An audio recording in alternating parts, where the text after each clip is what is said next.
سب سے پہلے تو پاکستان کو یہ کوشش کرنی چاہیے کہ پاکستان اور ایران کے درمیان گیس پائپ لائن کا جو منصوبہ کئی سالوں سے زیر التوا ہے، اس کے لیے گراؤنڈ ورک ہو چکا ہے، صرف اب ہم نے امپلیمنٹ کرنا ہے۔ ایران نے پاکستان کے بارڈر تک اپنی گیس پائپ لائن بچھا دی ہوئی ہے اور اب آگے سے پاکستان نے بھی اس پر کافی سارا کام مکمل کر لیا ہوا ہے، صرف ہم نے امپلیمنٹ کرنا ہے۔ لیکن کیونکہ امریکہ نے پابندیاں لگائی ہوئی ہیں ایران پر، تو ان پابندیوں کی وجہ سے پاکستان اس منصوبے کو آگے نہیں بڑھا سکتا۔ تو ایران جو ہے اس نے یہ جو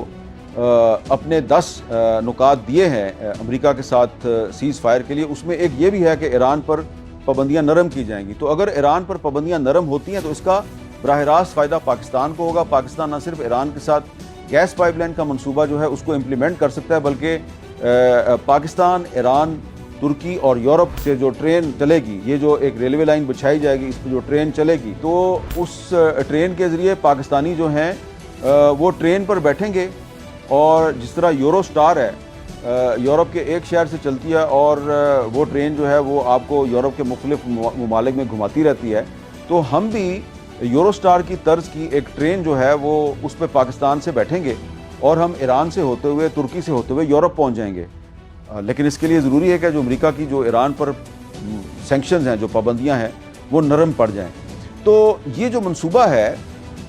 صرف یہ ایک منصوبہ شروع نہیں ہوگا، بہت سے دیگر منصوبے بھی شروع ہو جائیں گے، اور ایران بھی جو ہے اس پر پابندیاں نرم ہونے سے ایران کو بھی فائدہ ہوگا، پاکستان کو بھی فائدہ ہوگا، پورے خطے کو فائدہ ہوگا۔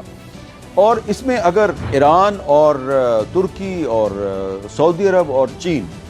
یہ 3-4 ممالک مل کر پاکستان اور افغانستان کے درمیان بھی معاملہ ٹھیک کروا دیتے ہیں، تو اس سے اس خطے میں جو ایک اکنامک بوسٹ آئے گا، اس میں افغانستان کو بھی فائدہ ہو سکتا ہے۔ تو یہ ایک جو اپرچونٹی پیدا ہو رہی ہے، 10 اپریل کو اگر اسلام آباد میں ایران اور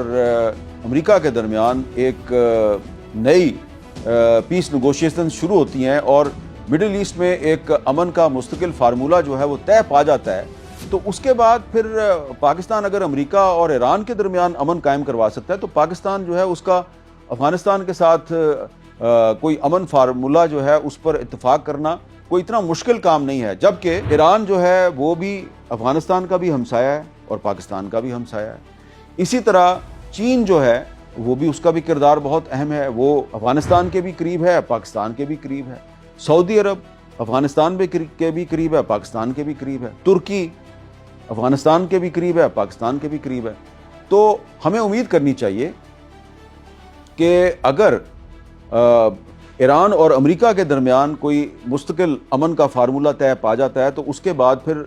پاکستان اور افغانستان کے درمیان بھی مستقل امن کا کوئی فارمولہ طے پا جائے گا، اور یہ جو مستقل امن ہے، اس مستقل امن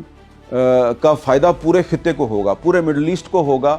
اور ریکنسٹرکشن کا پروسیس صرف ایران میں اور مڈل ایسٹ میں شروع نہیں ہوگا، بلکہ ریکنسٹرکشن کا پروسیس جو ہے وہ افغانستان میں بھی شروع ہوگا۔ افغانستان کو اس وقت بہت ضرورت ہے، اس لیے جو ہمارے افغان بھائی ہیں ان کو بھی اس موقع سے فائدہ اٹھانا چاہیے۔ اور اس وقت بھارت جو سازشیں کر رہا ہے کہ افغانستان کے راستے سے